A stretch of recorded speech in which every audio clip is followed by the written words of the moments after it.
So, Esmeralda, we're here because of what happened with this story. When you hear about a story like this, what are some lessons that we, and I mean everybody, parents, teens, what can we learn from this?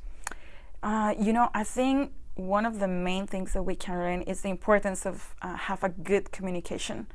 That communication between parents and teens, the youth in general, even if it's not with a parent, but if it's with a teacher, with a counselor, someone, that level of communication and trust that you can have with the youth, it can make a huge difference between what can happen or not. I mean, ever since the internet came about, we have been talking about difficult situations kids and teens can find themselves in, because it can be a scary world out there. What are some tips, if you want to direct it to teens and then to parents, or altogether, that's fine. What are some tips we have for teens out there? Well, I think it's really important I'm going to start first with the parents. Okay. Because I think it's really important for the parent to know what's going on the device that your kid or your youth is using. Like, there's many options that you have for parent control on internet, but sometimes that's not enough. You need to know like how many time they are spent on those devices.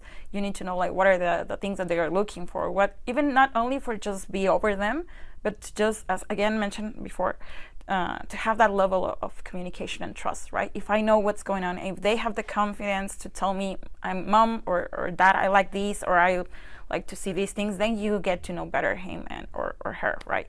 And then you know what are the probably, the things that are around the media that they just check on the device. And another thing that I will think probably that it will be really nice for parents, it's just consider the time at the moment that you will give it a device to your kid, right? There's many times like we are like, it's okay, they just have the cell phone anytime. But when we're talking about like 11, 8, I mean, those are really young kids. Most of the times they don't know how to recognize a situation that it's hard for like deal with, or that it's like dangerous situation for them. So we have to think about that too as a parents. What about tips for teens and kids? I'll just say youth in general. Yeah.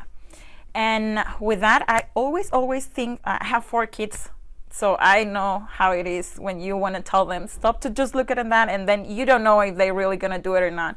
So I think when we're talking about teens or youth or kids, you have to feel confident to just go with someone else and say, this popped up on my screen and I don't know what's going on.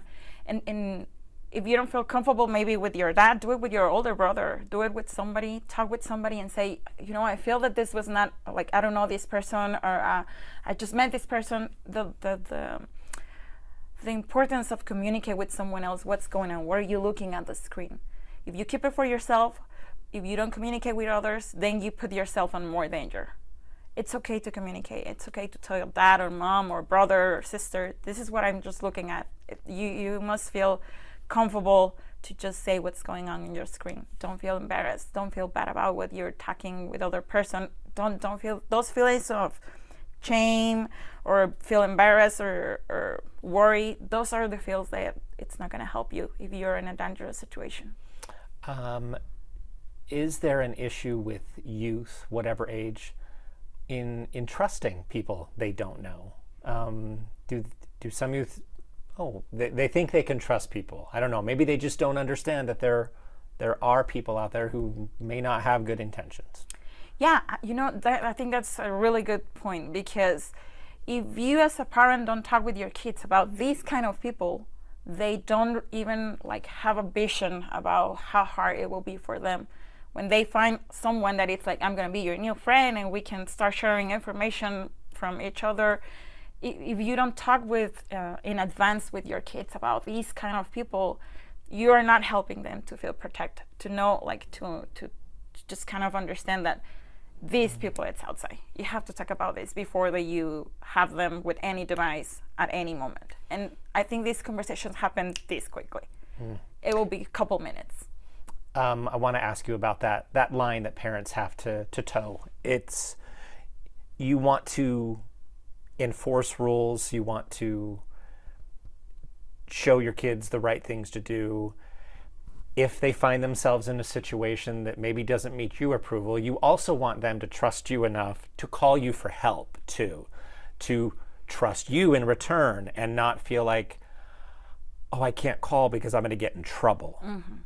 What's the best advice for parents? Yeah, you know, sadly, many of the times that we have victims of sexual assault specific, they don't talk with people about what happened because they feel that if I was a teenager and I went to the party, it was alcohol on the party, and then this situation happened, I will get in trouble because I was over there at the party and I don't have permission to be there at the party, right?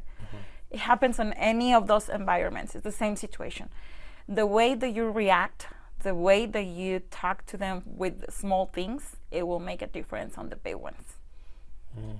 They will tell you, you know, I'm going to use my own example if that's okay for you. Yeah. I have an 11 years old daughter, and I just figured out that she's starting to make new hairstyles on her that I haven't taught to her. So I was like, where did you learn that?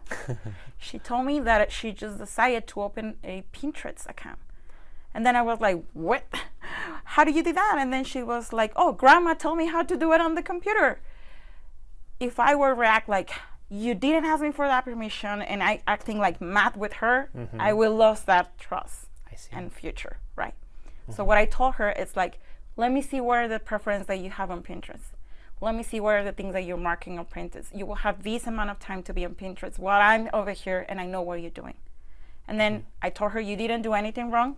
I know that you feel that curiosity to do and try these games or these things or whatever, but if you tell me what you're doing, I will be able to protect you. What was mentioned earlier, risk reduction versus victim blaming. Can you talk about that? Yeah, you know, sometimes we feel like, talking from the same point of view, right? If we put ourselves in a dangerous situation, sometimes people tend to say like, well, you was over there on the website, right? The teen was making those conversations, so it was the fault of the teen to just be over there.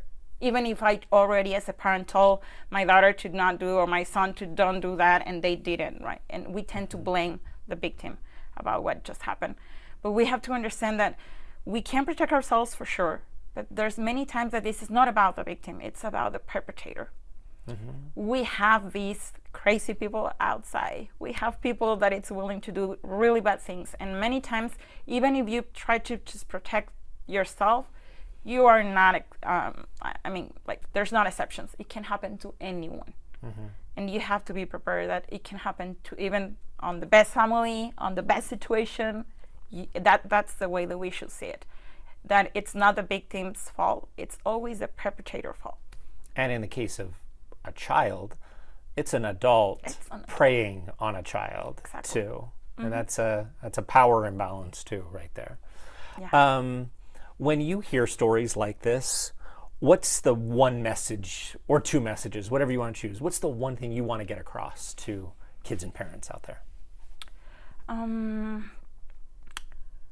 Don't feel alone, because these situations are for the parents or for the youth or whoever that it's in that situation, family, friends. Many times you feel alone, like it's only happening to me. And it's not like that. Don't feel alone. There's many resources outside that you can approach to those resources. Many of those resources are free, are anytime, any hour that you can just reach to those resources. You're not alone.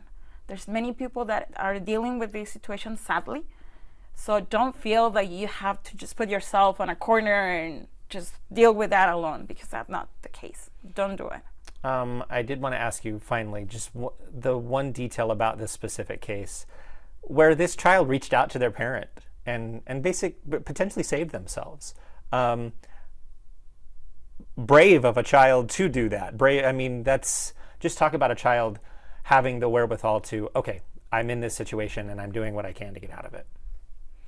I think for two things over here on this story that I was pretty impressed. You have to know where your kids are, right? Mm-hmm. If they tell you that they're going to somewhere, be sure that they're over there. That's a key. And if for any reason, the kid, the child, the youth, whoever that is it's nice that they know how to just reach for help. That's so important. We at UCASA, we have these flyers that we always hand out with community. It's the title. It's Friendly Conversations. We want parents to talk about how to set boundaries, what to do if you get in this situation. You know, like any other dangerous situation, you want to kids to know what to do ahead of time. You don't want them to be in the middle of a, I don't know, like tornado, and they don't know what to do. You have a plan for that tornado before that it comes, right? So that's exactly the same thing. You want to have those friendly conversations with them. Tell them, if this happens, you can do A, B, C, and D, and I will be there for you.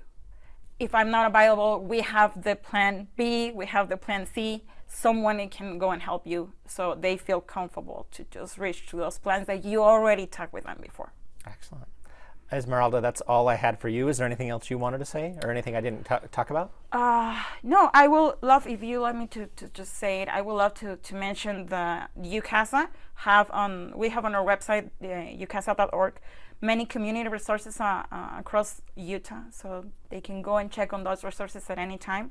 We also have the helpline. I love the thing with the hotline because it's 24/7. You don't choose the time when this situation is going to happen. Right. So if this happened to any of you, we want you to just know that you can reach to this helpline. If you let me say the number, I will say it for sure. It's 801-736-4356. 24/7. Just call and make the questions. Ask about what you can do, because when these situations happens, you will probably know that you're lost. You don't know where to go. What's the next steps? And that's what we are here for. We are here for help the community.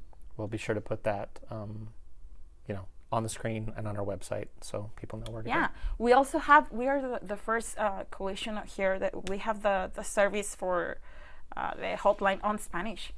Got it. We have Latino community helping on the Spanish helpline to just reach to them. That's amazing when you just call and have someone else that it's the same culture that you share with them. Yeah, that could be a barrier for a lot of people who I don't speak English. Can I call this hotline? Can I call this number? Yeah. So if they call, it's a different number. That's 801-924-0860. Okay. If they call to this number on Spanish, they will have another person on the other side of the line that it's Latino, that speaks Spanish, that can understand your culture, your fears, whatever. They will be helping you.